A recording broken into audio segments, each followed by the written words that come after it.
All right, welcome everyone. This is Dr. Shiva Ayyadurai, and this is episode 4 of our podcast. And we're going to be discussing today is my journey back to India in 2007 to 2009, when I went back to India to pursue my Fulbright to understand the interconnections between Eastern and Western medicine. But we're not really going to focus on the research side, I said, because I think I've spoken about that, and we may do that in another podcast. But more what happened when I was trying to leave India in 2009, after being appointed by the Prime Minister's office in India to run the largest innovation center in India. And the journey I went through, as someone who went there very sincerely to want to help India when I was given this appointment, which I'll talk about, and the fact that when I exposed the corruption to try to really rectify matters, how I was literally forced out of India, had to come back home, and recognize what we'll talk about, the feudal system in India. The caste system in a new version exists in these organizations. And in many ways, coming to the realization that in many ways, India is actually much more honest about corruption versus America is not. And you'll hear me talk about in this podcast how the average American politician is on an order of magnitude so far more corrupt than the average Indian politician. But in India, the corruption is much more open. And so you see the corruption, but in America, we're all bamboozled to think that we live in this environment where the political system is not so corrupt as in quote unquote other third world countries. But in fact, our corruption is highly sophisticated. Yeah, and that's very similar in other third world countries as well, right? The corruption is actually very well known. The citizenry is much more aware of corruption. Yeah. In America, people have been manipulated in a false way to put so much respect on their academic leaders, on their political leaders, on their corporate leaders, and their military leaders, when they actually all collude together. Yeah. So that's what I think we're going to really cover. So I think, Marcel, you had asked earlier, why don't I talk first about sort of how, what sort of drove me to even go back to India.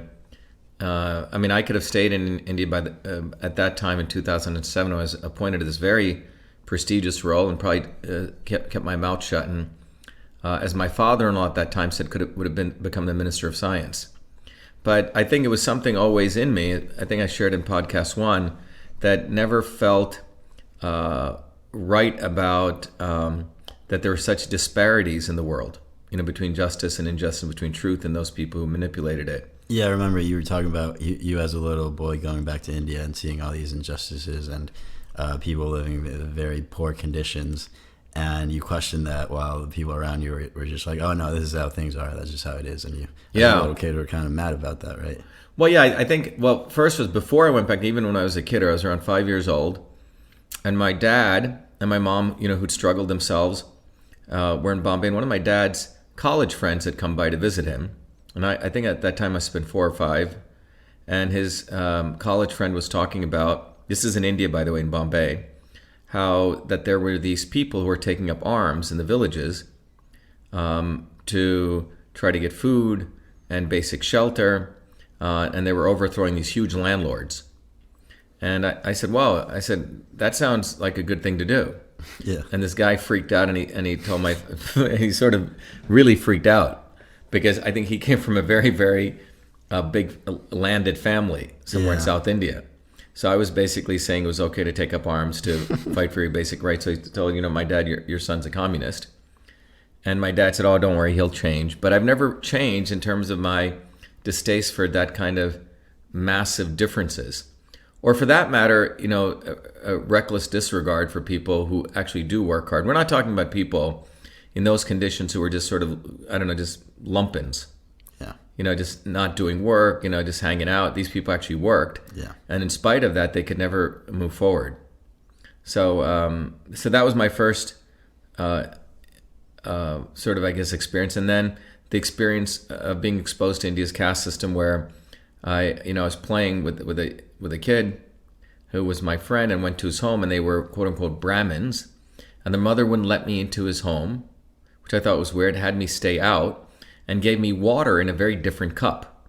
Segregation, as you would think about in the U.S., blacks over here, whites over here. And that's still normal in India now, right? Well, I mean, we'll talk about this. Yeah. It's normal to the extent that the caste system exists, right?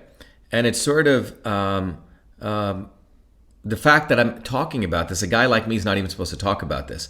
Indians don't want this to be talked about. Really? Yeah, they don't want, now. because it's embarrassing to them. I see. They want to always talk about how great the Indian culture is. It has a rich history. Yeah. But these are one of the things they do not want to talk about. And so that was my other personal experience. And when I told my mom about that incident as a kid, she goes, when she used to go to the well, which I talked about, they used to chase her away as though she was a pig or something, some swine coming, and use like the N words to say, get away. Like, you guys can't come here to the well when we're around, which means the Brahmins. Yeah. Wow. So it's basically that, these very, on a day-to-day basis, those kinds of behavior is what got me interested in, the political side of life. Yeah. And then, as you mentioned, so I came to the United States. We always, in those days, were in very working class neighborhoods in Patterson and Clifton and Parsippany.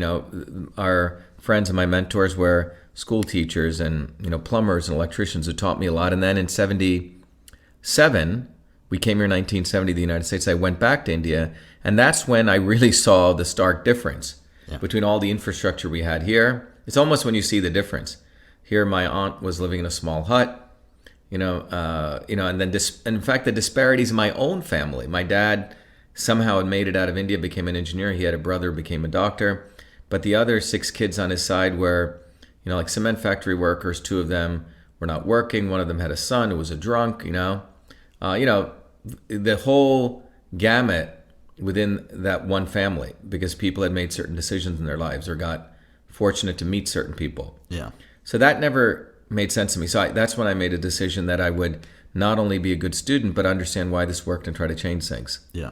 So, when I was at MIT, I think I've talked about this throughout my college life, even until today, running for U.S. Senate, this past 2018 election has been a complete, it's been an unbroken link to those incidents.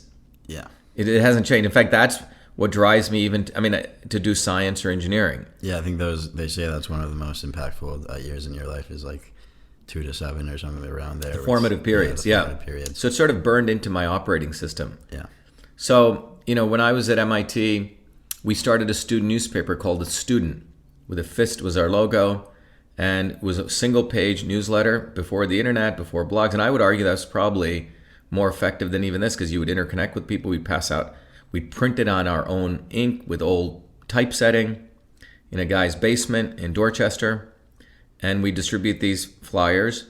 And they addressed issues, what was going on at MIT and in the world. And it was started after a black dean at MIT was fired, who was brought in to ensure that MIT was actually living up to its promise of being a truly inclusive, diverse university.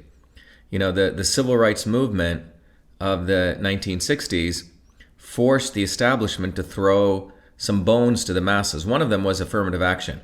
It wasn't the actual cure, but nonetheless, it was a gain of all those people who fought. Yeah. And it allowed people who'd been screwed over to come to places like MIT. However, when they got to places like MIT, these students in the late 60s and early 70s, it was a setup because they could never make it through the 4 years, because the schools that they came from, the high schools, didn't teach them calculus, didn't teach them analytic geometry.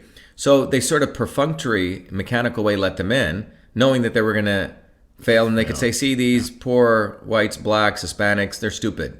They couldn't make it. So those students fought. So from the very start, it was meant to make them look bad at the end of the day. But those young students were smart. When the few of them got in, they realized this, and they took over the faculty club like at MIT, and they demanded MIT set up programs to do what the infrastructure in those inner cities should have done. And this woman, Dean Hope, interesting name, was brought in, Mary Hope, to implement what's called the Office of Minority Education, to implement those programs. When Reagan came in, they started going after, 20 years later, after these programs to get rid of them. Because the establishment never really wanted to, they were do just this. saying it was a waste of money. Waste of money, so they wanted to get rid of them. So her firing was sort of what me and another activist friend of mine, Arnold Contreras, saw as the first step in the direction of not only forget affirmative action, but basically the establishment's onslaught on people, Yeah. poor blacks, poor whites, inner city, and these were gains from the civil rights movement. So we started the student, and at that same time is when we also recognized, when we saw Jesse Jackson sell out to the Democrats and the Republicans, that both parties were the same. So our politics were anti-establishment. They were quite sophisticated for 19-year-old. I was 19. I think I was 18. Arnold was 19. Anti-establishment. We learned a lot from really reading Marx and Lenin. I'm not talking about the alt-right version of what they think Marx is, or the fake left version of Marx or Lenin. I mean, Marx did a very deep dive analysis of capital. Yeah, because you've said this before. Like a lot of the people that critique him nowadays, they haven't really read the full. They haven't read. They haven't. I mean, I've read Capital. I've read the works of Marx. I've read pretty much all of Lenin's stuff, and they didn't get everything right. But for their time, these guys were looking 200 years out. Yeah, and the fake left, Democratic Socialists of America, Acorn, they have actually tried to overtake Marx. And then the fake right attacks Marx. So one has revised Marx, has tried to sap the real essence of Marxism out, which is the left, the fake left. And the right is attacking Marx without even knowing what the hell he said. Yeah. So they're both just like, skimming in the clouds somewhere. But what Karl Marx really talked about was ultimately, if you really read the first chapters of Das Kapital, was that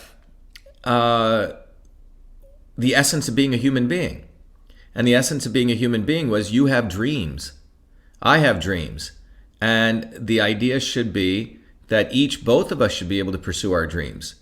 And without any intermediaries. In many ways, it was quote unquote true liberal philosophy. Yeah. Meaning the same liberal philosophy that the founders of the United States espoused. There's a creator, you should be able to, the concept of it was a spiritualism of Marxism. There is part of that. That's what Marx was really talking about. And then from that thesis, Marx was actually understanding what was money. What is money? And then he traced it back to systems of production. Yeah. And going all the way back to hunter-gatherer societies. When there was a time when there was no ownership of property, the way we produced stuff was through hunting and gathering. And the form of government, because the means of production, we were nomads, there was no king. There was no U.S. Senate, right? There was no democracy, what Marx called bourgeois democracy or feudalism. It was basically what he called primitive communism. Yeah. It was flat society. People, the women, if they could gather, they did that. Child rearing, the men went and... it was not anything men were better, women were better. But it was basically based on biology. And people worked together. There was no hierarchy. Decentralized, small village communities. No coercion. Right. So Marx was saying that when we were in that state, and there was no property ownership, they didn't have an idea of what property was. So by the way, the remnants of that, so Marx based that analysis on the work of actually an American anthropologist called Henry Morgan, which people forget. Okay. Henry Morgan was the foundational basis of the work of Marx and Engels in the very initial classic book called Family, State, and Private Property. And in that book, Marx essentially and Engels laid out the fact that there were these primitive hunter-gatherer societies. Many of them were matriarchal. Yeah. And that was for practical reasons. Management of the affairs of the village were easier left to women because the men had to go and hunt and do other things. So they took care of the governance of things. And lineage was through women. Because because if you think about it, in nature, you could have 5 different lions have sex with a single female. The lineage is not from any male, it's from that woman. Because you don't know which sperm got into that woman. Okay, yeah. So in many of these societies, there were polygynous societies, not polygamy. The woman had many lovers. In fact, in Henry Morgan's work, he looked at the Iroquois, which are the people of the Native Americans, and he also looked at another group called the Dravidians of Tamil Nadu, where I'm from, interesting enough. So the Tamilians of South India and the Native Americans of the Americas had very similar exact familial relationships. But more importantly, they were matriarchal. Hunter, and they didn't have like in Tamil. You never tell people come to my home. You say come to Namma home. Namma Vida. Namma means our home. Yeah. Everything was like our. It wasn't like this was like the stupid guys on the alt-right. They're into non. No, it wasn't even. They don't understand the gist of it. There was just like the Native Americans. They can't understand why the white man would say, "I want to own the moon." It's like, what are you talking about? You can't own stuff. Yeah. Right? So that was that sense. It's all of ours, Yeah. It's not like they were into like collectivization and of the Chinese and that's what these guys. No, this was just it was a natural law thing that we all live together, and what do you mean own it's stuff? Just part of human Right. nature, yeah. Right, and people moved to hunting and gathering, so you never stayed in one place. So Marx was very insightful in bringing out this concept that the mode of production is what drives the kinds of political systems and economic systems we create. So he basically said when we had hunter-gatherer societies, where we moved and we were nomadic, and the way we sustained ourselves through hunting and gathering, the political systems were primitive communism, flat structures. Anarcho-communism as well. Yeah, those kind of structures. Yeah. And the economic system, the political system was a flat structure. Yeah. And the political system there was no private property, right? And then Marx argued somewhere, and none of this is exactly linear, somewhere the mode of production changed because we created tools, the plow, the ability to domesticate animals. Yeah. Those technologies took society from one system state, as we talked about in episode 2, there were the interconnections and relationships between humans were not based on I own you, I own this land, and you work for me. The relationships were based on survival and friendships, right? Yeah. Those kinds of things. So those relationships led to those structures. But the day that we created, and I'm being a little bit hyperbolic here, the day that we created the plow and we started farming, that was the same day private property got created.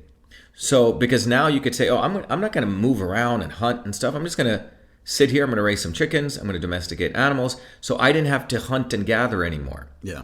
So you created a plot of land that you said, I own this. Yeah, one person puts a flag. And Yeah, says, and "This is my you land." said, Marcelo said, you said, I own this. Because I was the first one that saw this land. I'm the Right, first one but more importantly, the mode of production had changed. Yeah.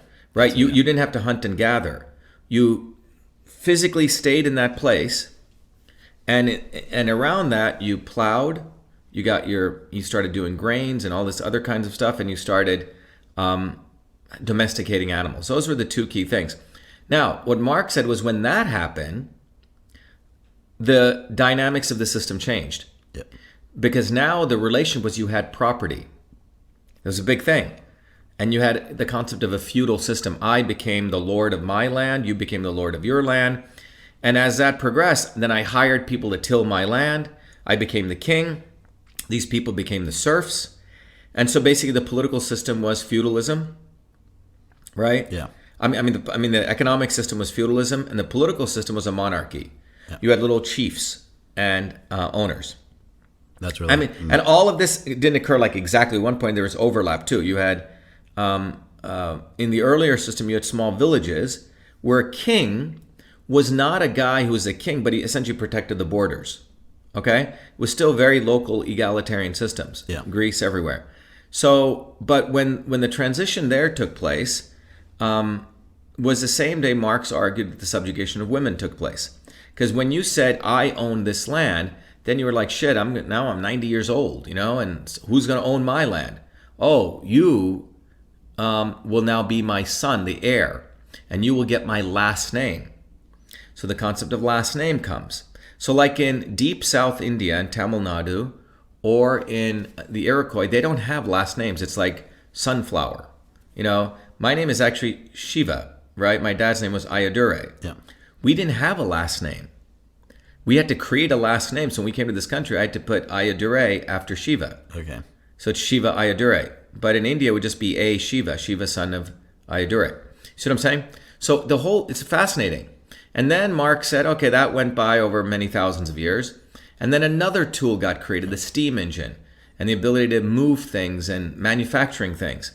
Now we went from feudal society, which was based on feudalism and the monarchy as a political system, to another system, because now that was the emergence in the 1600s of traders.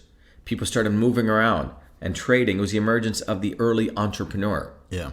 And that moved society, and we had ability to move and new technologies. That moved people from feudal society, and that's when the 15, 16, 17, you start seeing the decline of the monarchs and the rise of what Marx called bourgeois democracies. So now you gave people, quote unquote, representative government, right? So that representative government allowed people to think that they had some representation. Yeah. Right? So the system moved to what we call democracy, quote unquote democracy. And then the system moved to the economic system was called capitalism.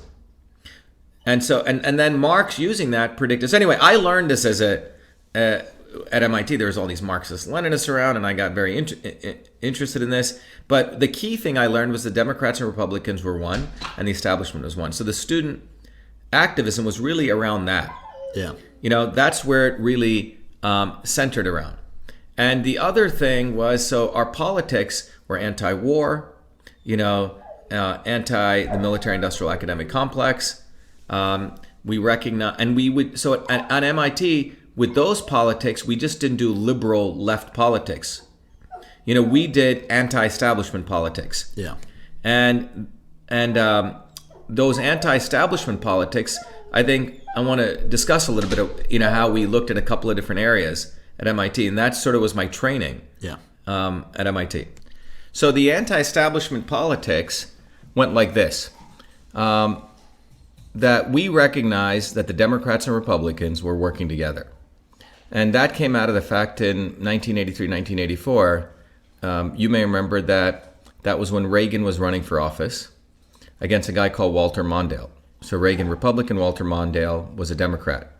But there was this other guy called Jesse Jackson who was running under this, what appeared to be, and we'll learn about what's called the not so obvious establishment, called the Rainbow Party. And Jackson was using his aura, that he was with Martin Luther King and blah, blah, blah, and the civil rights. And so he started this thing called the Rainbow Party. Yeah. And we were all excited. We said, oh, maybe he's going against his... there was something in young people who doesn't like the establishment. We were young, 17, 18-year-olds. I had read a lot of revolutionary literature. So I said, well, maybe Jesse Jackson's going to disrupt stuff. So there was like an anti-establishment movement back then? Yes. Yeah. So that's what the Rainbow Party was. Yeah, okay. But interestingly enough, on the floor of the Democratic Convention, at the very last minute, he was building up a force. He says, oh, Reagan is so bad. This is how the story goes, right? The lesser of two evils. I'm going to give all my delegates to Walter Mondale. Yeah. And people are booing him. And that's when I realized that there was the establishment, the change agents, real change agents, revolutionaries, and then there were people even more insidious like Jesse Jackson called the not-so-obvious establishment.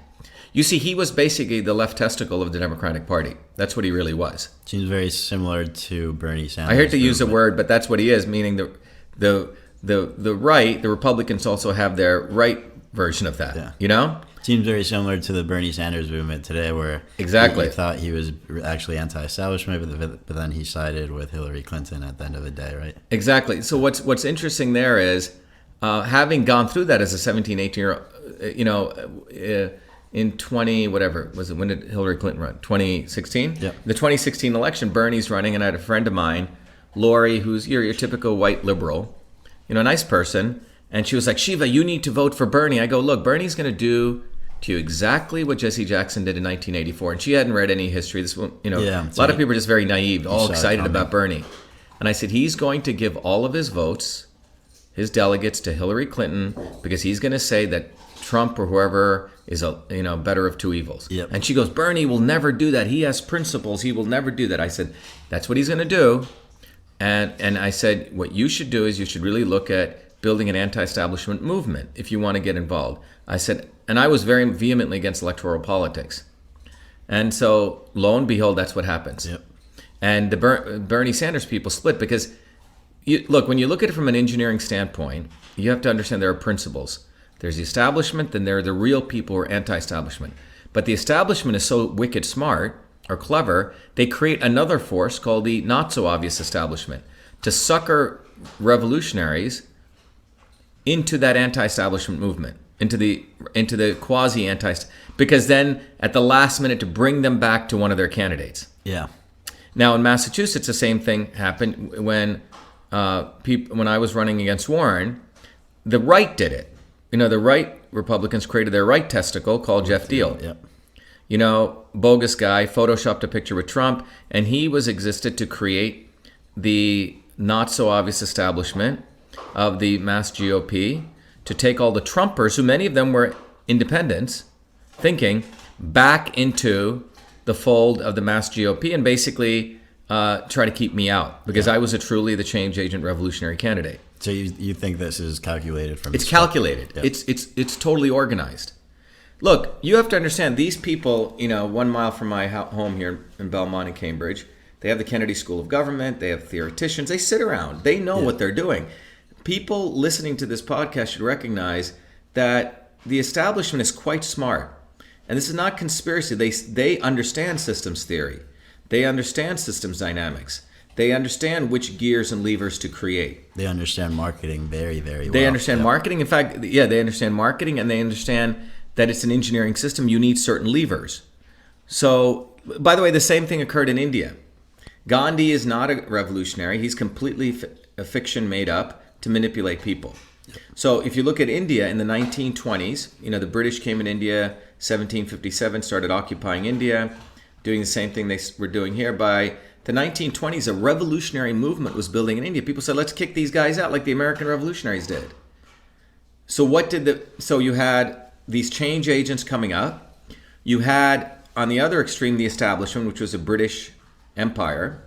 So what did the British do? They find this guy called Gandhi, parachute him in, because Gandhi was supposedly fighting for the South Africans in South Africa, when actually he did not that much for them. He was trying to help the wealthy Hindus trying to get trading rights. And then they recharacterize him as some civil rights leader. Yeah. He comes to India. He gets embraced by a guy who was an Anglophile, loved the British, and they remake him to be the safety valve. So they didn't want these radical revolutionary Indians throwing out the British, so they created a thing called the Indian National Congress. Let the darkies have their little parliament. Let them haggle things out. It was like the safety valve. And Gandhi's friend Gokhale was the organizer of it. And so what you see is over the next 27 years, 1947, they have so-called Indian independence. And what they did was they used this not-so-obvious establishment, a.k.a. Jesse Jackson, a.k.a. Bernie Sanders, a.k.a. Mahatma Gandhi, to quell the revolutionary movement. And what you have is a British white men with crowns leave India, and then they transfer power to brown men with white hats. Yep. Okay. I see. That's what happened. And in fact, that's why Indian corruption became so deep. They never got rid of the systemic injustices. They simply transferred it to even harsher, I would say, slave masters. Yeah. So this is how it works. So anyway, I had, when I was a freshman at MIT, I'd read a lot of this, figured it out. And then here I saw on campus, the Jesse Jackson event, on campus, nationally taking place. And so that's what, in a very way, we became an anti-establishment activist. And so I'll give you an example how we differed from the liberals or the establishment. So there was the Apartheid movement. Here in the 80s, it was a big thing. South Africa was shooting students who were protesting South African apartheid. Apartheid, by the way, means the separation of blacks and whites. In South Africa, it was much harsher than anything in the United States. In South Africa, 3% of the whites ruled over 97% of the black Africans. Yeah. And so in that movement, we were, as young people, hearing rebellions taking place, how the South African army would go and start just shooting people. So obviously we were moved. So in those days, universities like MIT, liberal universities, had stock investments in South African companies. So a movement arose to say, these companies, why are they supporting these big companies? And there were some arguments around that. So the established people said, oh, they're helping the blacks over there. We're sending money there. And the so-called left would say, oh, we shouldn't be doing this. So it was called the divestment discussion. And many of these lefties who were fighting against the righties were, trust fund kids. Some of them were liberal, well-meaning kids. Their politics weren't sophisticated. But to them, they were helping. So there were protests at MIT to tell MIT to get their money out. But to them, it was a problem 10,000 miles away, right? Yeah. It was very in vogue to say, oh, I'm an anti-apartheid activist. So what we looked at and we said, well, that's interesting, but what about apartheid right on campus? Like these people who are talking about wanting to help the darkie or the black guy in South Africa, none of them would even go into Dorchester or Roxbury, right? These were predominantly African-American areas in Boston. And for that matter, none of them used to talk to the poor food service workers or the janitors who MIT was screwing over. So we said, yeah, we too are against apartheid, but let's talk about apartheid from Boston to Soweto. So we gave a very different so we wanted to make people accountable. It's not just a liberal thing. So the liberals had their slogan, which was no to apartheid.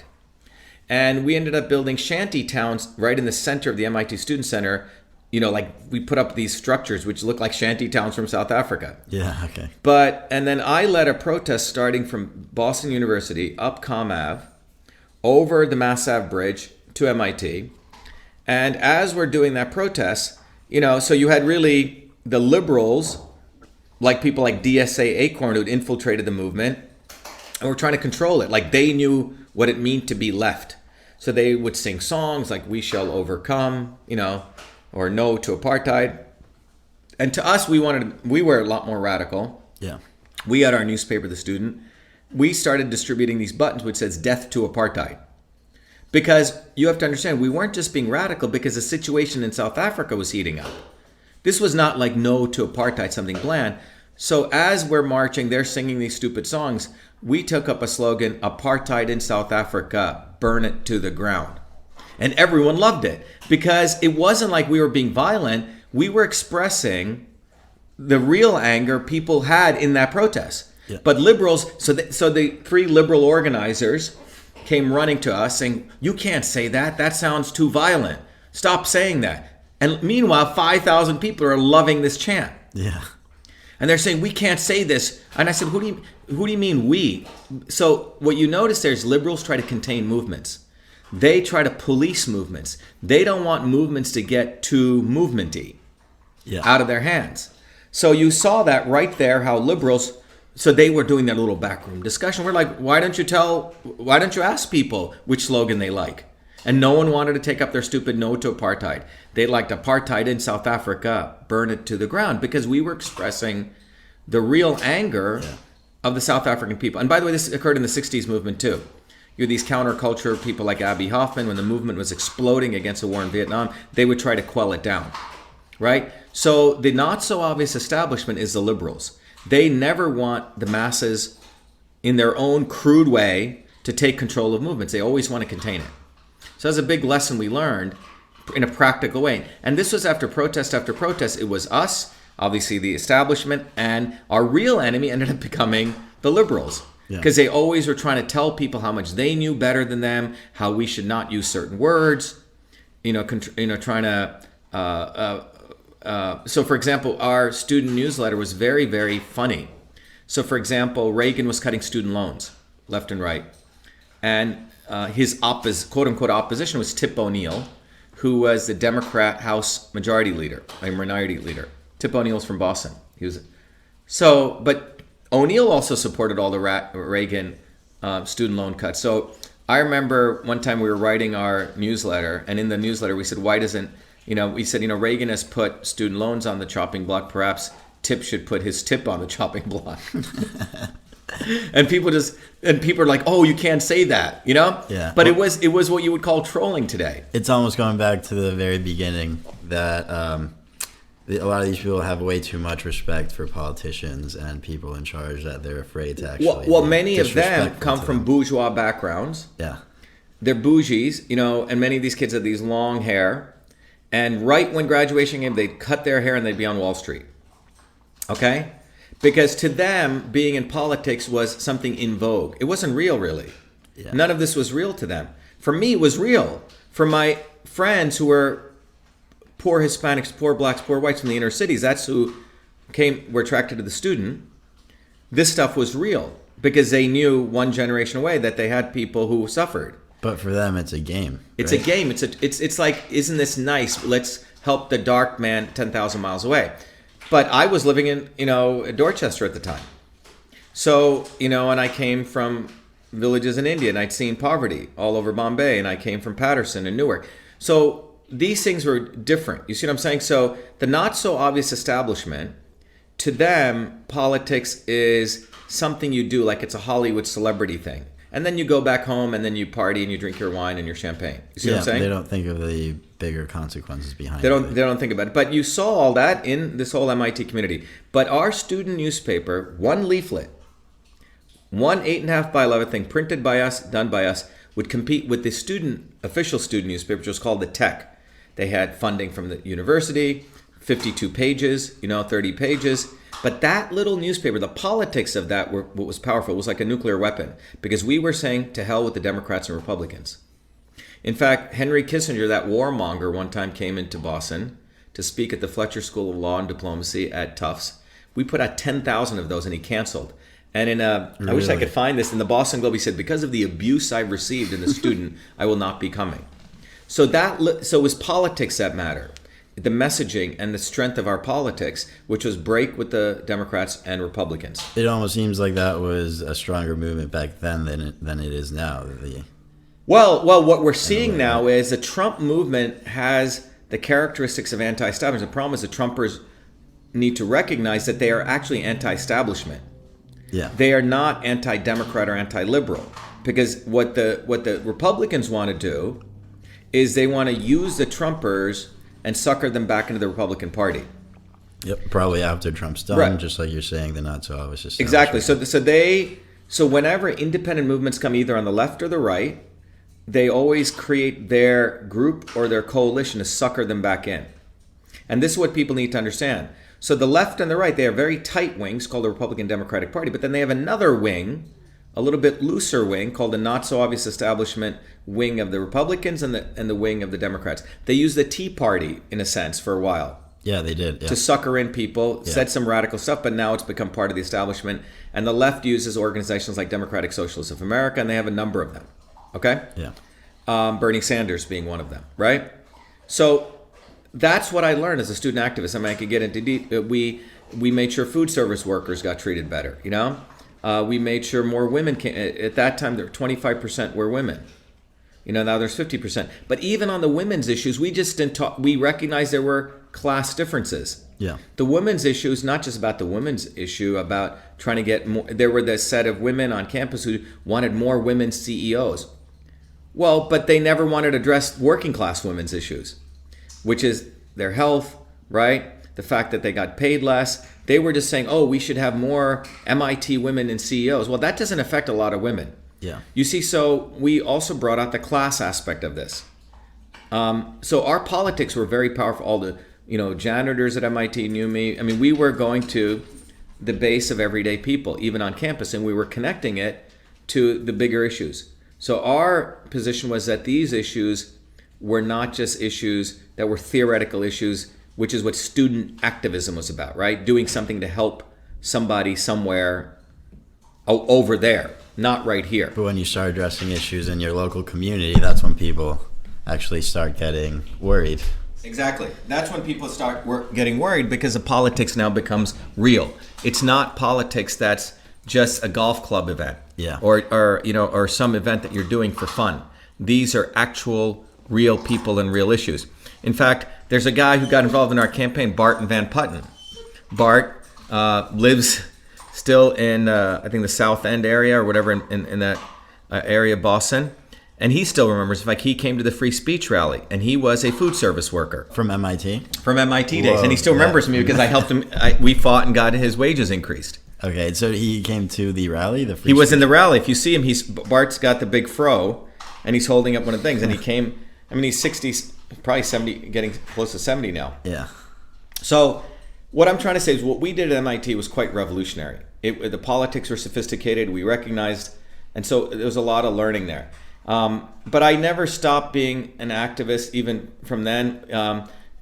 Even though I went to work and I was in and out of MIT getting different degrees. In 2007, when I got my PhD, you can see this. Muhammad Yunus, the microloans guy, was in MIT, always had a speaker. He's speaking, the United States had just entered Iraq. And I'm watching, there's 20,000 people. I'm sitting there with my PhD gown. And I'm saying, this is like ridiculous. No one's talking about the fact there's a major war just started. And this guy is the one giving the speech? Yeah, he's talking about microloans and how I thought it was no one's even addressing the fact that we have a major issue taking place in the country. Yeah. So I literally left my seat, ran into my office, got a big poster board. I put U.S. out of Iraq.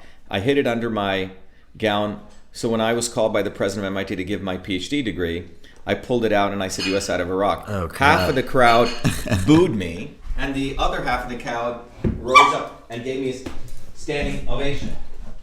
So half of the crowd booed me, and the other half of the crowd, gave me a standing ovation. That's what happened. The point being that I felt that someone had to say something, and that was a good opportunity to do it.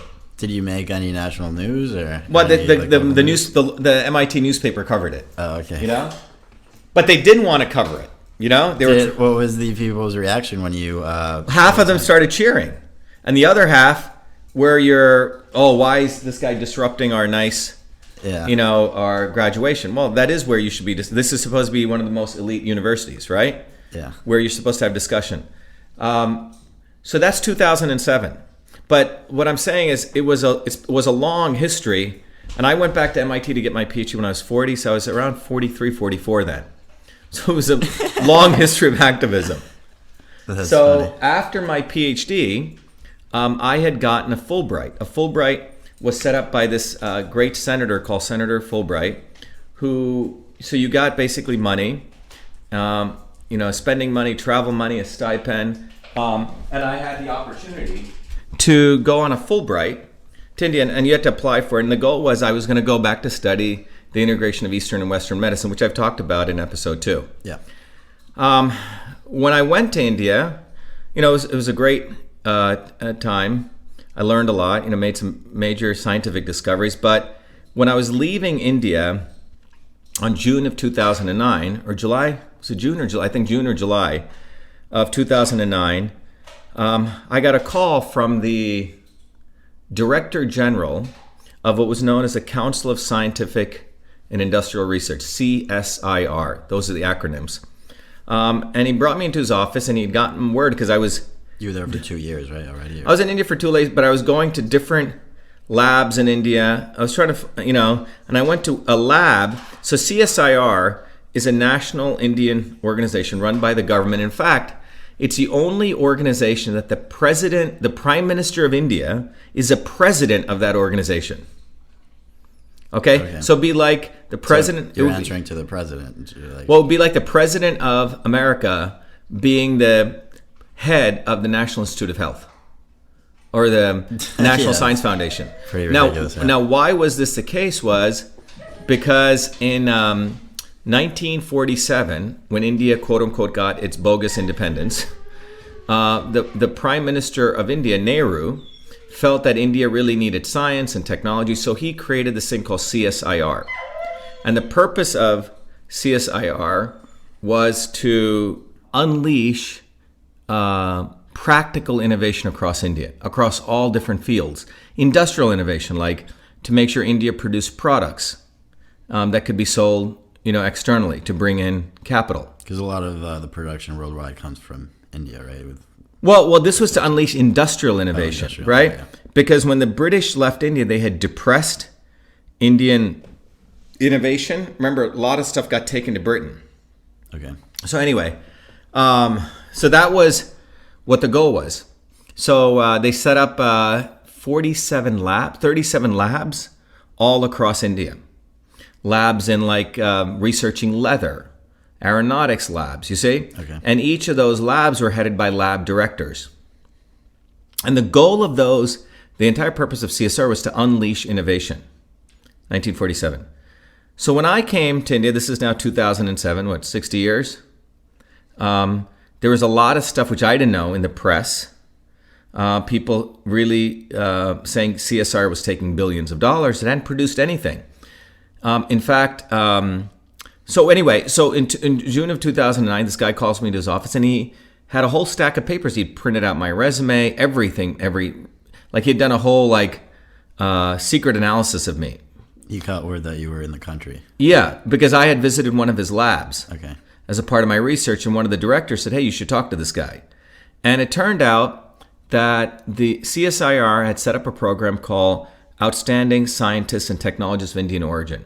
And they were going to select people to encourage people to come back to India and help for a 2 to 3 year period. And so he said, look, why are you going back to America? Why don't you stay here and help your motherland? And I said, what do you mean? And he told me, he goes, you would be appointed scientist level H, which is the highest, they have, this is bureaucracy. This is the prime minister you're talking to? Well, no, this is the director general who reports directly to the prime minister. Yeah. So I'm one level away from, he goes, you'll have to get your appointment made by the prime minister. He goes, and I didn't know what he really meant. What is, I didn't even know the immensity of this position. So he just called you up one day. He called me up and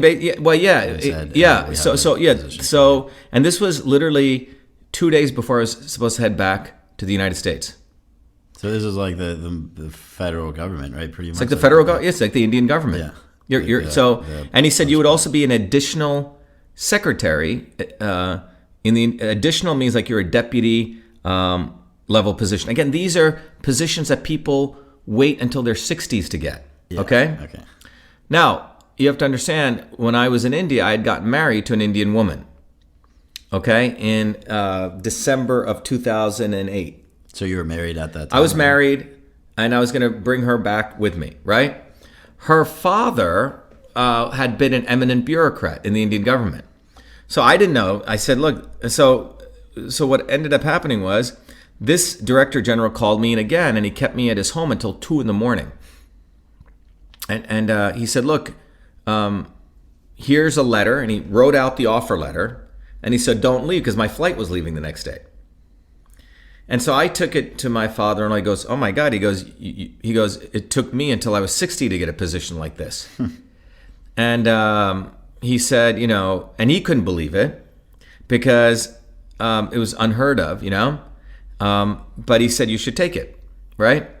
So I took the position, and then I was basically, the idea was that in the offer letter that I would become the CEO of CSIR Tech, a new spin-out that would get created to do the work that CSIR, which is find innovations across the labs that CSIR had all across nearly the 40 labs, and help those scientists take their ideas, these are lab things, into innovation. Okay. Got it? And that, and as a part of that, many of these scientists needed freedom, that I would be given a budget around $10 million, not to me, but to do for helping those scientists take their innovations out. And a place to stay there, etc. Right? What was your first reaction when hearing this? Were you? Well, initially I didn't know what this meant, and then people like additional secretary in the Indian government, scientists, so there's all this prestige attached. But I never really was moved by that. But the more thing was, I said, wow, this would be cool to give back to my motherland. All I could think about was my grandparents, and I felt, wow, this is like I'm coming back to my motherland to do that mission I wanted to do when I was 1977. Remember when I'd gone back to India? I said, oh, now I've gotten all my degrees. I've started companies. Now I can serve. So I saw it as an honor to serve. So you thought you would actually create real change, right? Real change, yeah. From inside, right?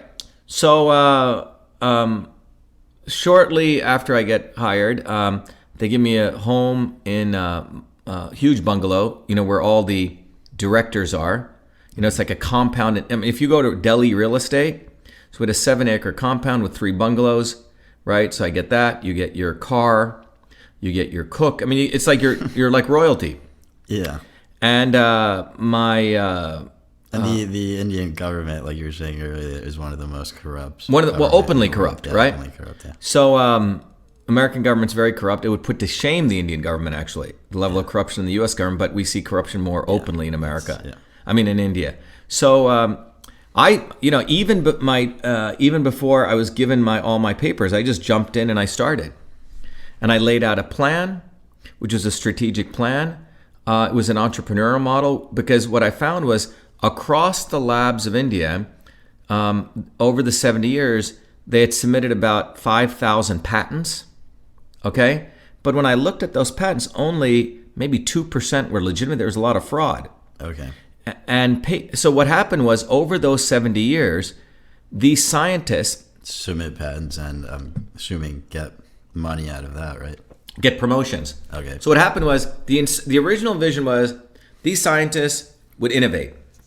But what had happened was, they had this promotion structure. You start at scientist level A, then you become scientist level B, C, D, E, F, G, H. Remember, I came in all the way to H. Yeah. These people take a lifetime to get to H. And how do you get to scientist level H? Patent. Either you submit a patent, you get approved, or you write papers, publications. Well, a lot of these publications weren't even significant publications, because the way a publication is good is if other people cite it. So they weren't cited, and a lot of the patents were replicas of other patents. So I went through the patent. I said, there's a lot of bogus stuff here. This is just a big scam that's been going on. So you came up with that statistic, 2 to 3%. Yeah, it was like that. And I had another guy I was working with, Yeah. A guy called Deepak Sardana. Okay, and Deepak had come in from Australia. Okay, he came in as a consultant. I was given the title of Outstanding Scientist, Technologist of Indian Origin. It was signed off by the Prime Minister of India.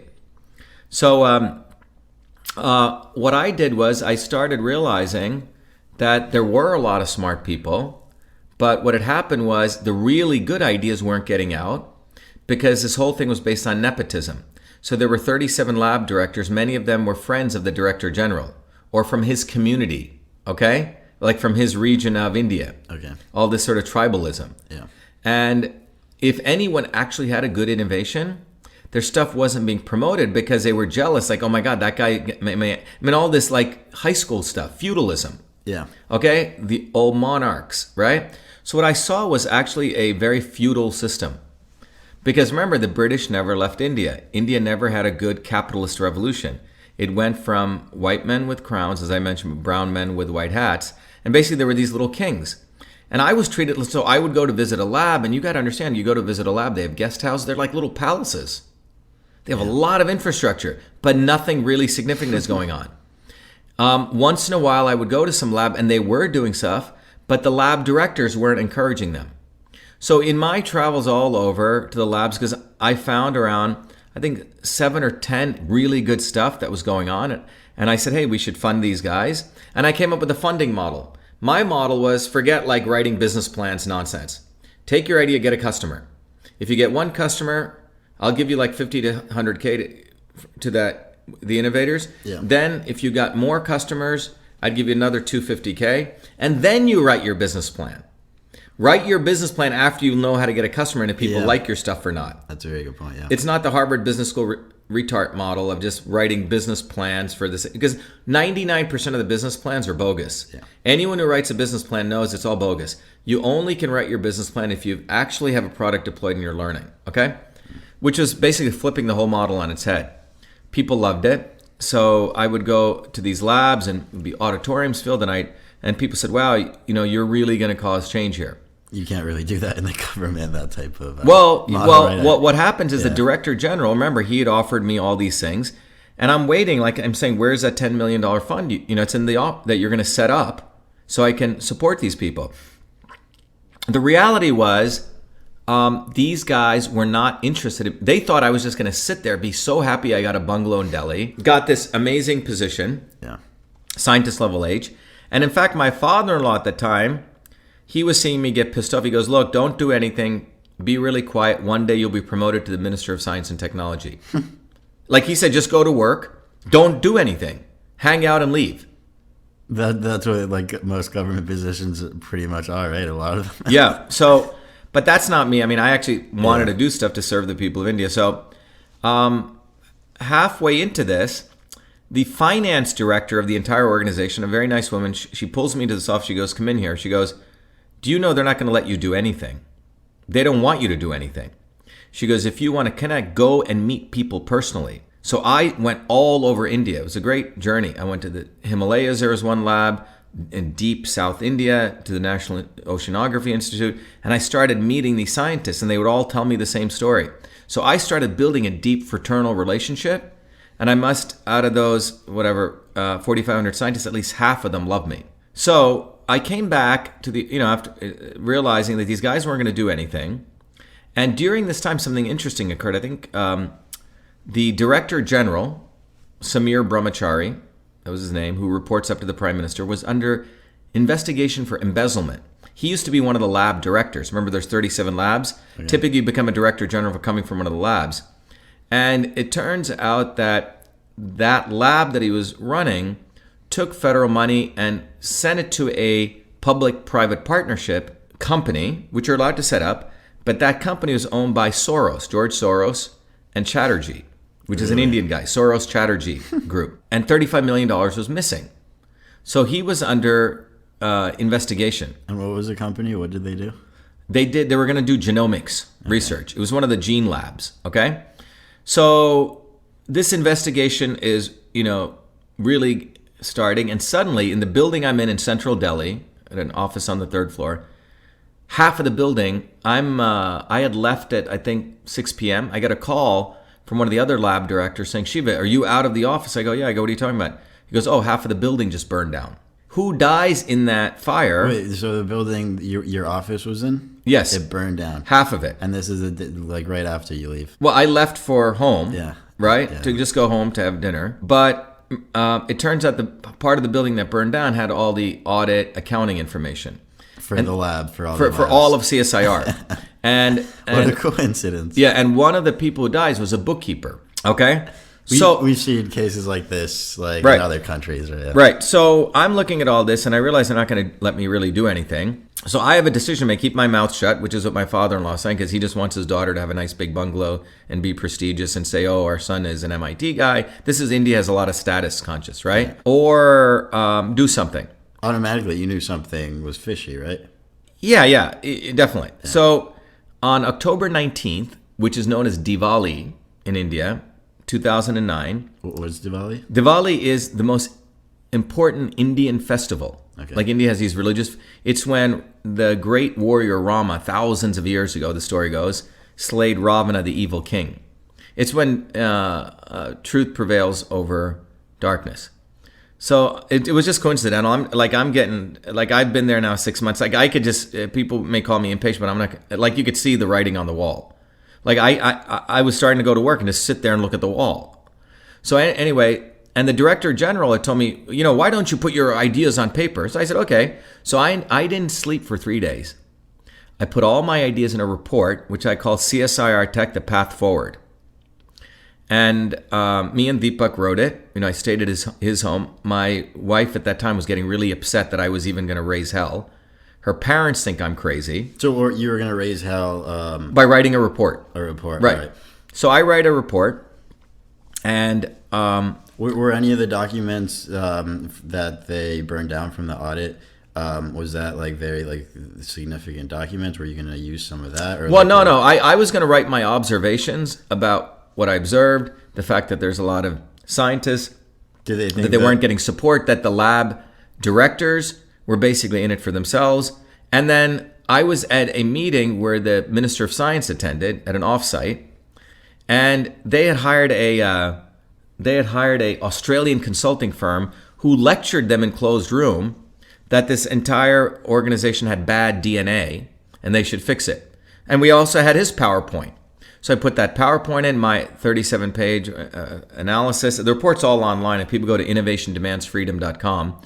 And I put it into a very good report. And I said, look, here's my analysis. Not only did I give the critiques, but I also said, here are the ways for every criticism I had a solution. And I said, let's have an open discussion on this. And it was a draft report, and I sent it to all the scientists, because I wanted to create this bottoms-up model. Let the scientists give their ideas. You had all the emails of all the scientists. Yeah, yeah. I actually went to the Director General's secretary and I said, "Can I have the?" And he gave it to me because I'm a senior enough official. Because in India they just jump when someone on top says jump, they jump. Yeah. So what was the report? What was the main thesis? Like, what was it mainly? The thesis was that overspending or no. waste? The thesis was even much more historical and foundational. I was saying that India never got independence. That what you saw was a feudal organization. So you went back to politics. You didn't. I went back. I said this is a feudal organization. It's run by a bunch of 37 little kingdoms, and these kings don't do anything because they just want to protect their serfs. The serfs were these scientists. They didn't want them innovating because if one of them innovated, he may get a promotion. It's the old king model, in the old courts. Yeah. The brother king is afraid of the other brother because he's going to stab him in the back, and that kind of stuff. Yeah. That's what this was. And I said India needs to overcome this feudalism, and I pointed out just the way the Director General ran stuff, and I gave solutions. And anyway, this report got released to the press, okay? And it appeared on the front page of Hindustan Times. If you go to the website Innovation Demands Freedom, it says front page. Now this is like the New York Times of India. Is that what you thought was going to happen? Did you want it to go public? Well, I sent it to the scientists. Yeah. And then it went public. Okay. And, well, the instant I sent out the email, 3 hours later, my email was cut off. I was escorted out of my office. Wow. And then the next day, this big article hits all over India. Were you expecting all this to happen? Were you? I didn't expect it to happen so fast, right? In 3 hours. Yeah, 3 hours. Quick. Yeah. And I have, then I get a call. So they came to your office and they were like, "You're Escort. done." Did they give you a reason or? No, they just walked me out. Okay, so I left to my home. Right, my home's nearby, and then I get a call from PM Bhargava. PM Bhargava is a scientist who started one of the labs of CSIR called the Center for Cellular and Molecular Biology, which actually did good work. They were the only lab. These guys were serious scientists. Okay. And Bhargava is still one of India's most leading biologists. And he called me up and he said, anything I can do to help, I'm here. And I think at that time he was in his late 70s. He got the press involved.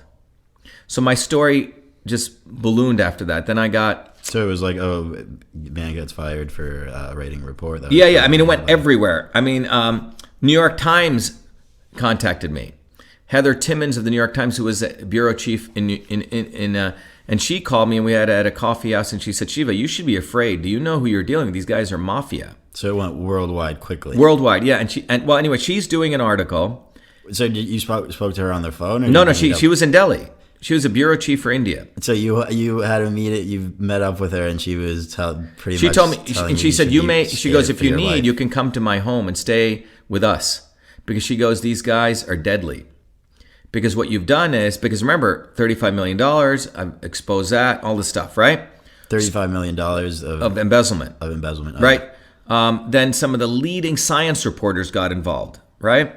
And they wrote an article in Nature called, report Rao results in ousting a top Indian scientist. Okay?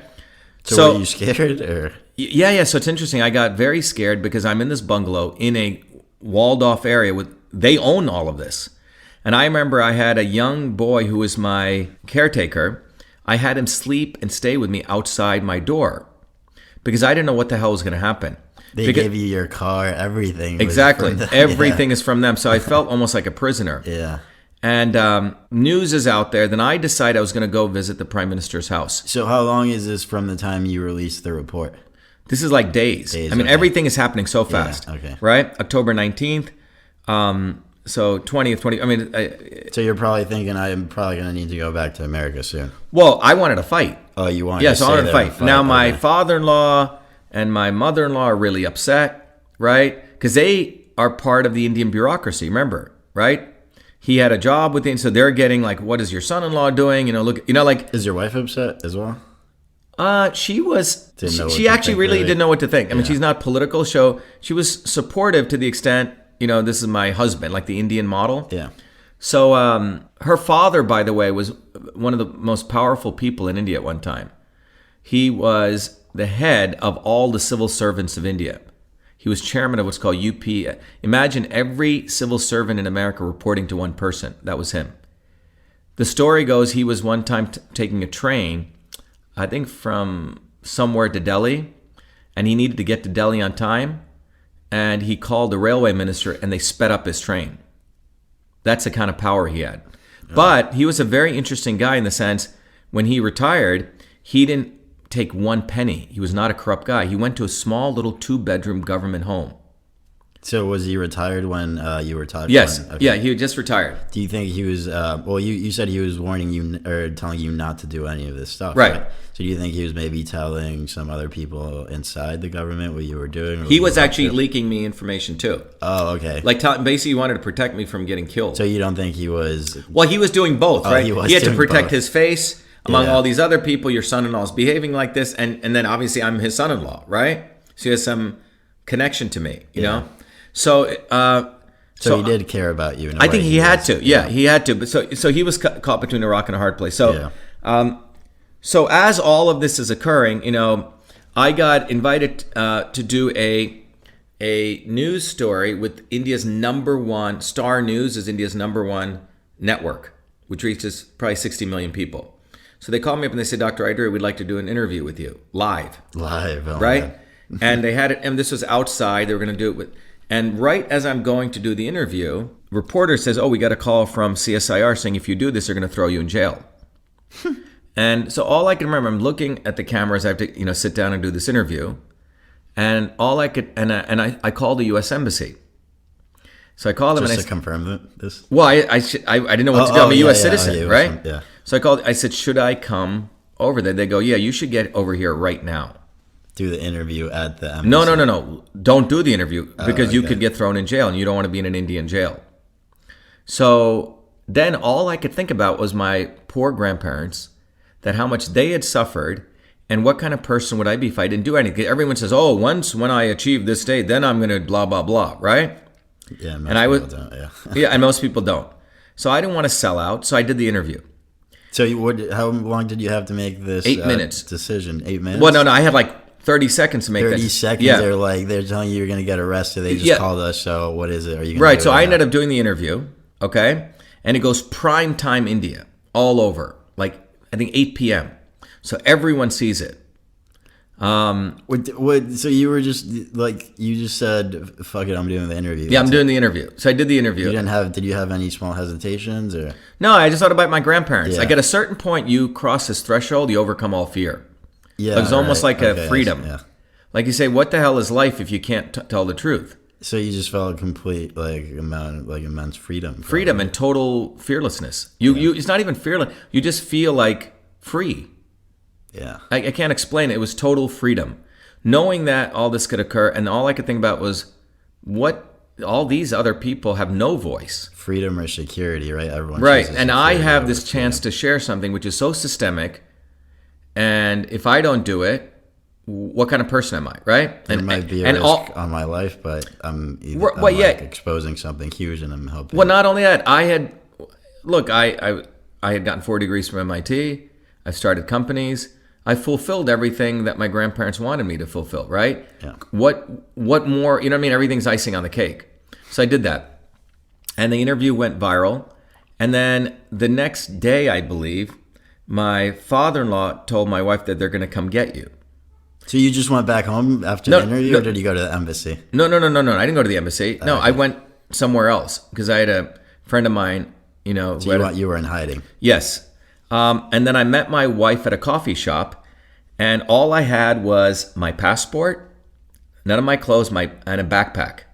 So hold on. After the interview, you pretty much did you go back home and take? No, I went somewhere else. You went straight to someone else. Yeah, somewhere. Yeah, and I had my passport.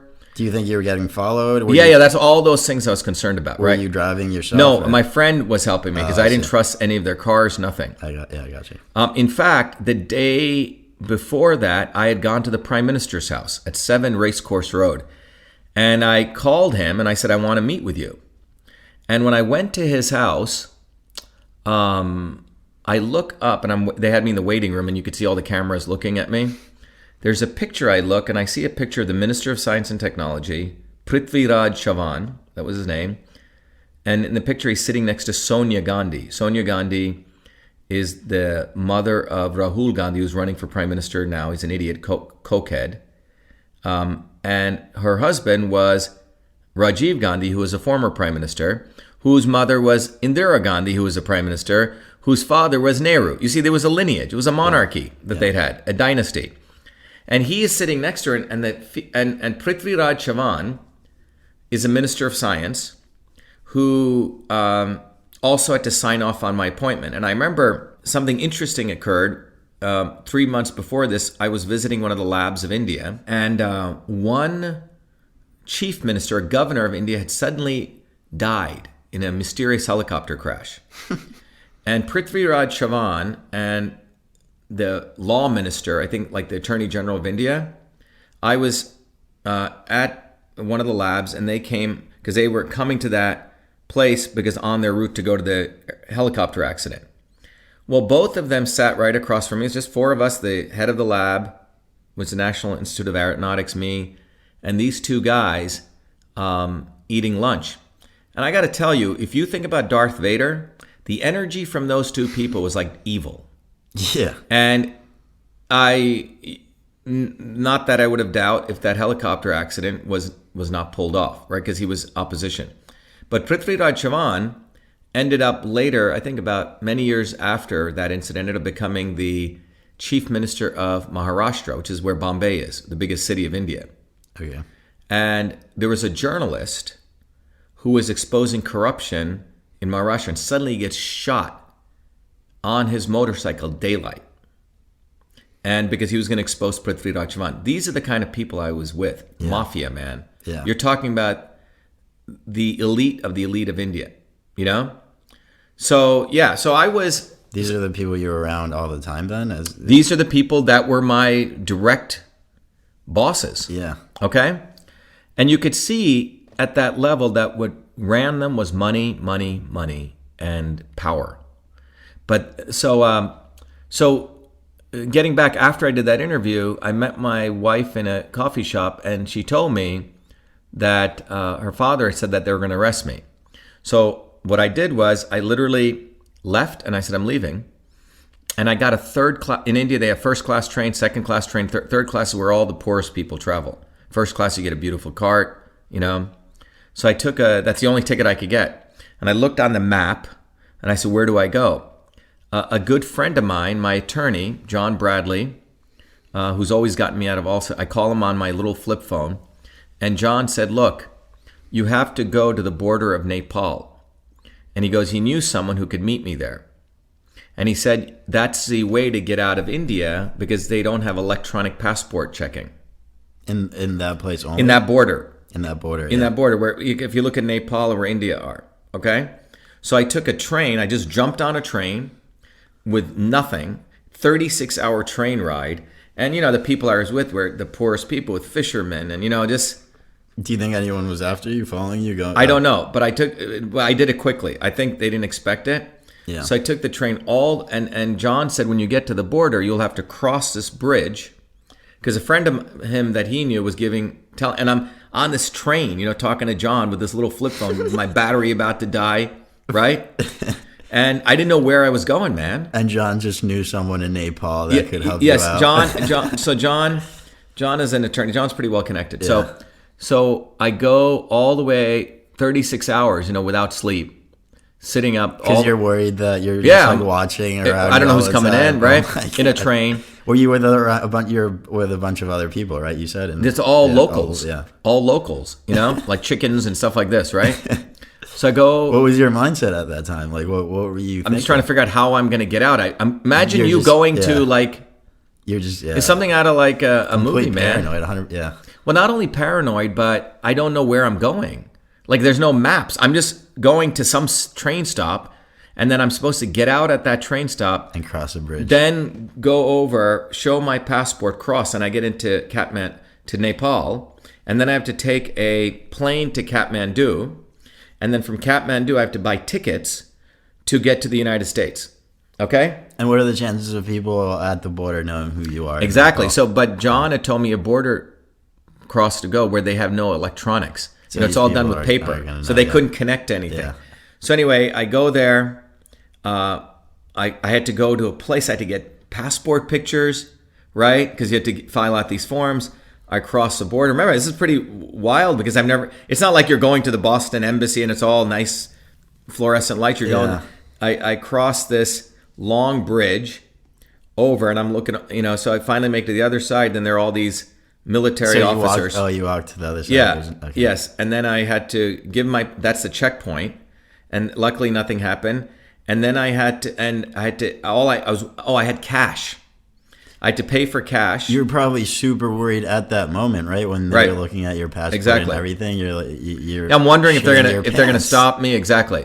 This is like a locked up abroad moment, that like the Nat Geo show. But keep going. Exactly. Yeah. So I make it through that point, and now I have to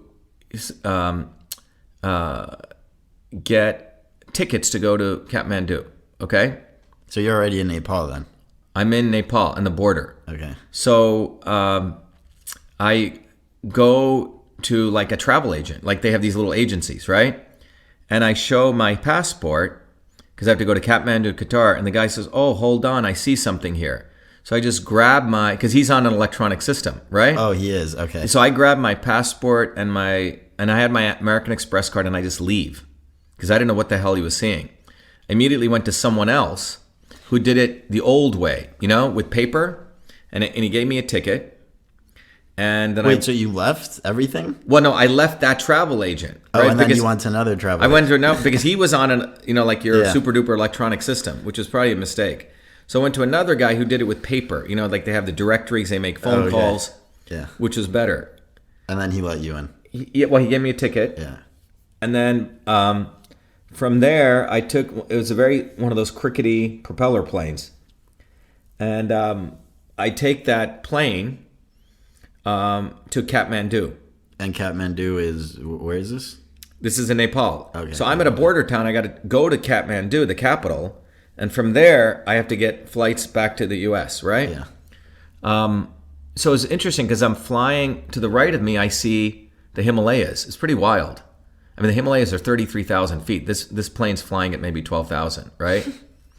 And in fact, I think Mount Kailash, which is known as the Abode of Shiva. The story goes Shiva lives, whoa, that's crazy. Right? And then I land in Kathmandu, and then I'm still concerned because I have to now... Because Nepal could be talking with India right. and somehow sent you back, right? Yeah. Exactly. So I have to now go from Kathmandu. My flight was to Qatar Airlines, and from Qatar, I flew to London, and then from London to Boston. It was a long flight. So remember, I haven't slept all this time. So once you're in London, you're probably like... I'm pretty sick, yeah. Yeah. And I landed in Boston. I ended up coming back home, I believe, on November 11th. So it started on October 19th. This was almost 2009, November? 2009, yeah. You're probably relieved landing back. Well, it was interesting. I walk into my house, I turn on the computer, and there's an email from the editor of Nature India. Because all this news is everywhere now. There must have been like 50 news stories about this all over India. I'd become like a national sensation. Did they know you were back in the US? Well, she didn't know where I was, okay. Right? Because this woman says, "Oh, I'm the editor of Nature India." And you have to understand what Nature is. Nature is the most prestigious science magazine in the world. Okay. So they have an editorial division, and they had the editor of Nature India, like Nature has Nature US. And they said, "Dr. Ayyadurai, we would like you to write a commentary. We've been watching this organization for 70 years, and we don't understand why innovation never comes out of it, the corruption. Would you write an article?" And it's a huge prestige to write in Nature, Yeah. Like Nobel Prize scientists get to write in there. So I write an article, and I submitted it to them. It was called "Innovation Demands Freedom: Why America Innovates and India May Never." They removed the subtitle. They had editorial rights, and they publish it.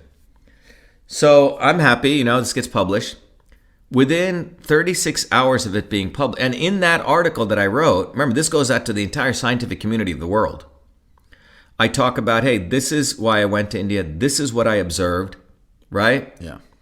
And I'm willing to have an open forum. If people think I'm, like the Indian government is saying I was greedy, like I wanted money. That's why. I mean, like they were trolling me on blogs. Yeah. So anyway, so I said, look, I'm willing to have an open forum. Let's bring all the cameras and I'll lay out the evidence, let them meet. That's how my article ended. The editor, and 36 hours after that, my article in Nature India disappears. Turns out the editor in India, she called me up, she was freaking out. She goes, Shiva, I got to pull down your article. I go, why? She goes, the Prime Minister of India's office threatened me. So the article disappears. Luckily, I'd saved a copy. Yeah. Because Nature is owned by the British. And UK libel laws are much more in favor of the establishment. So you have to have all the evidence before you can assert anything. Okay, and I was asserting they were corrupt. I had all the evidence. Yeah. But, they used that against her. You could get thrown in jail. This is criminal. But she basically freaked out and the article was taken down, Yeah.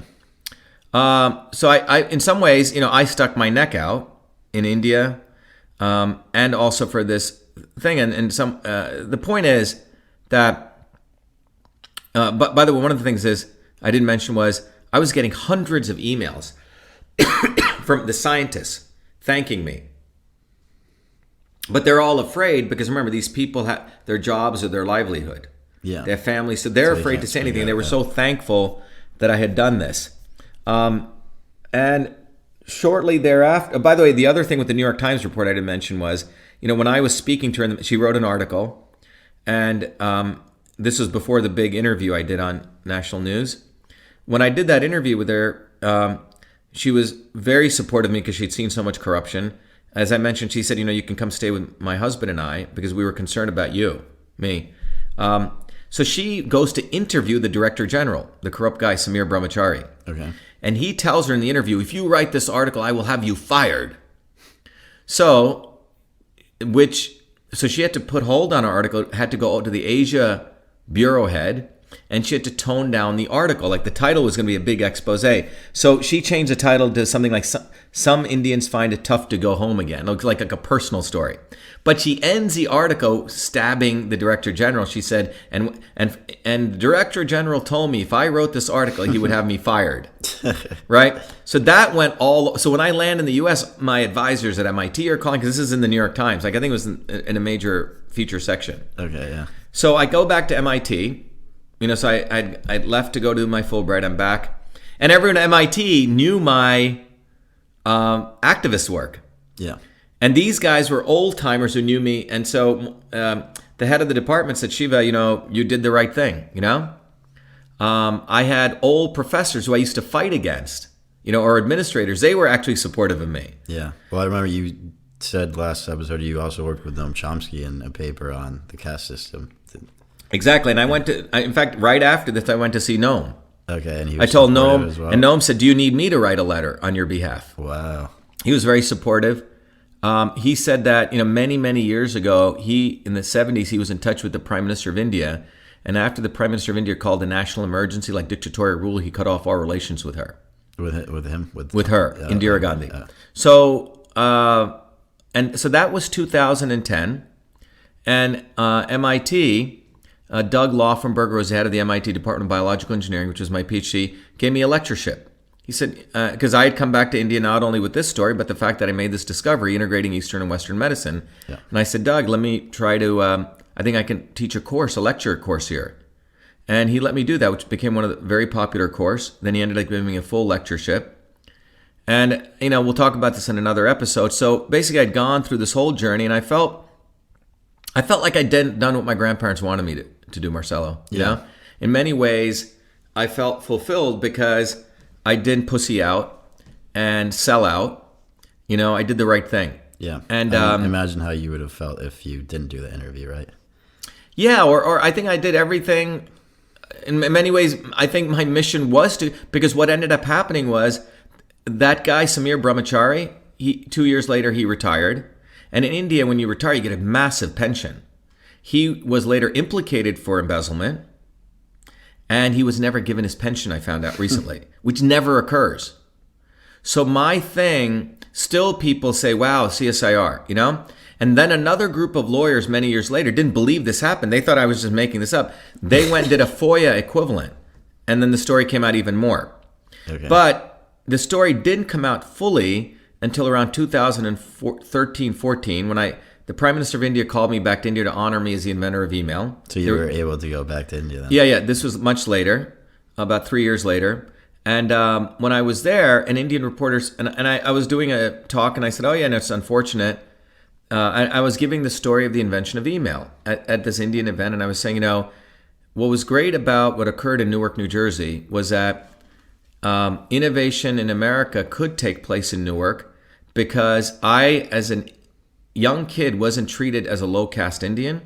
I wasn't treated different. Dr. Michelson treated me as an equal. He wasn't jealous of me like those lab directors at CSIR. Yeah. And he let me get the credit for what I did. And that's where email came from, in that fostered environment. I said, far in contrast to these scientists in India who have a lot of infrastructure, but they don't get that same respect. And so, and then the reporter said, what do you mean? I said, I was kicked out of India. And this was Arnab Goswami, who's India's leading talk show host. Where he has I don't want to say Jerry Springer, but he has major things. He does a news show. So he says, we got to do a story. And I was going back to India, to the United States. I'd done this talk. And Fran Drescher and I, at that time, I was married to Fran. Fran and I was supposed to meet her in Mexico for a vacation, long due vacation. So I meet her there, and I get this call. They want me to do the show. So I literally, while I was in the Yucatan in Mexico, in the middle of my vacation, I had to fly all the way to Mexico City, and I had to do this interview in, I think it was 2014. Okay. And finally, the whole story came out to all the Indian audience. A lot of Indians didn't know I had to leave under the undercover cover of night, and that whole story. And we exposed, the Gandhis, everyone. Arnab gave me a good forum. Was there a bigger pushback after, any threats from the government after? No, because Modi was in power, okay. The current Prime Minister of India, who's not from that dynasty. But you got to understand, during that period, 2010 to 12 is when the news came out that I was the inventor of email, when my stuff went into the Smithsonian. And it was fascinating. The irony of this whole journey is that you realize that when the story came out that I invented email, and it went into the Smithsonian, you see the same caste-like system of the liberal elites in America who do it in a much more sophisticated way than the open torture that people do in India, just suppressing people. They couldn't withstand the fact that a 14-year-old Indian kid in Newark invented email. Not in the military, not at MIT, and you could see the attack and it was no different. The attack I endured in India and the fight there in some ways prepared me like a warrior to fight the really, really elitists in America. Yeah. The academic elites who try to control where innovation comes from. So in many ways, the journey has come full circle because, the whole basis of innovation is it's allowing every human being to express their God-given right to create. What was abusive about the caste system was it was said only these people were smart. Only these people could create. You guys are Sudras, like the N-word equivalent. Yeah. Well, my parents rose above that, right? I invented email as a kid. I go back to India to give back to help these other innovators express themselves. And you find out the Indian corruption doesn't want that to happen. But the real big irony is as I come back to India in 2012 and the story comes out that I invented email, how the American elites behave. Yeah. So whether, at least in India, the corruption is open, people know, but the invention of email is me as an inventor scientist fighting for that 14-year-old kid who invented email, no different than me before. In fact, it was easier for me to fight, I've mentioned this before, for all those 4,000 scientists in India. But when I had to stand up for that 14-year-old kid, which was me, that was even a tougher thing. Yeah. But I think the Indian journey prepared me for that. It almost said, okay, you fought for these other people, why don't you fight for yourself? Completely different thing. Completely different journey. Yeah. But what you realize is that the Indian suppression of innovation came from the British industrial complex, which tried to, and the caste industrial complex of India. It was like a storm of those two things. The American suppression of innovation comes from the collusion of the military industrial academic complex. But so I think I've gone through this whole journey, and it's made me a tough fighter. That's why, when I look at when I ran for U.S. Senate, all of this stuff I think it sort of strengthened me to take on attacks when they'd attack me, right? Yeah. You know, people put a mug shot that I beat somebody up when it was a false lie, when they call you names. And I think this strengthens you at a deep level emotionally. Yeah. So in many ways, I'm very fortunate to have gone through the fight in India, you know, which was essentially, you know, you could be killed, to, in many ways, the Indian system just kills you. The American system tries to kill you through character assassination. Yeah. And that's what Gawker and that's what these academics try to do to me. When I shared the truth about the invention of email, they try to make me a non-person, call me a fraud, and I had to fight back them, fighting Gawker, and then fighting, you know, this company Techdirt through legal means. Yeah. And I think the advantage we have in America that's unique is we have a little bit more freedom, which is a lot. We write about it, right? Which we should exercise fully. And in India, you know, you have less. That's why there's a lot more oppressed people there. I would say there's a direct correlation between innovation and freedom. The more freedom, the more innovation. That's why the website says innovation demands freedom. In many ways, I think that's what we can call this podcast. Yeah. Innovation demands freedom. The more freedom, the more innovation you get. Yep. The less freedom, less innovation. And I bet you on a chart, I was seeing a chart up on the internet once. They had the relative democracy of different countries. I bet you if you did on one axis, if you rated the democracy of a country, on another axis you drew innovation, and I think that curve would go up, you know, it would be a linear curve. You know, the greater the freedom, the more innovation, you know, as looked at by citations and patents. In fact, I think I was working on a paper on this. Yeah. Well, Dr. Michelson gave me immense freedom. Yeah. But he also said I was responsible. I had to be a kid. I had to show up, etc. But in that small room in C630, in Medical Science Building in Newark, in the heart of Newark, New Jersey, I was given a lot of freedom, a lot of responsibility, and email came out of that. Here in India, where scientists are given no freedom, right? That's why they have 2% of their patents are legitimate, right? Everyone's doing weird stuff. And in America, I think what it comes to is, when it comes to innovation, we have to recognize that there is constraining of innovation because we only say certain people can be free to innovate. You go out of MIT and you hang out in the Kendall Square area, or you're in Silicon Valley, you know, a couple centers of innovation. They call it innovation hubs. And the reality is, as I mentioned this before, is innovation is actually a weed. Yeah. And its innovation comes from solving problems. And collaboration. Etc. And that's what CSIR was originally set up for, to solve India's problems, not to go build robots to put someone on the moon, but to solve water problems, filtration problems, and all these. And that's really the unfortunate thing with India, that there's a lot of smart people there. And one interesting statistic is this. Do you know how many Nobel Prize scientists India has generated within India? Guess. Maybe I would say, I don't know, hundreds or? Zero. Okay. Prior to, this is even gets more hilarious, not hilarious, but disturbing, is prior to Indian quote-unquote independence, prior to 1947, India produced, 2 Indians got Nobel Prizes under British rule. During colonial rule, 2 Indian scientists got Nobel Prizes, Raman and a guy called Bose. After so-called Indian independence, no Indian within Indian scientist has won a Nobel Prize. Indians have to leave India. Wow. So I'll give you an example. Hari Gobind Khurana,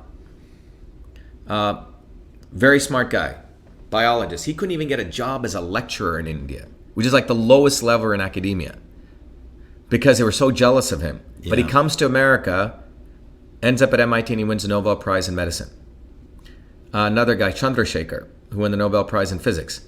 My point is, a society like India is feudal run, and that's what my fight was, against feudalism, which is the origin of the caste system, which is what we started about, what Marx was talking about. The feudal system is fundamentally the caste system. You're in this level, and you will do this job you're a carpenter, you will do that job. That's from feudalism. You're a blacksmith, you will do that job, and your son will do that job. You're a coconut picker from India, which is what my great-grandparents, and everyone is supposed to do that, but they broke all those traditions. Yeah. So I think ultimately, when you look at it right now, my run for U.S. Senate really wants to address that issue that, yeah, you have freedom in America, but it's not unleashed everywhere. It's controlled freedom. Freedom for a few, not for everyone. It's an illusion as well. Well, you have it, quote unquote, better. You have like pockets of freedom in America. In India, it's sort of they have those variations, but openly, there's corruption. But here, we have pockets of lots of freedom, right? And then devastation of that elsewhere. So if you look in Massachusetts, they'll say, oh, the state is doing so well, but it's really east of 495 in the Cambridge, between that mile between Harvard and MIT. Yeah. You don't, they don't take care of Worcester or Springfield or, all those areas are left to sort of devastation. Yeah, they push them out, gentrification. Right, yeah. right. And they don't really drive innovation there. So anyway, I hope that gives you an idea what happened in India and the key lessons there. Yeah. Great. Thank you.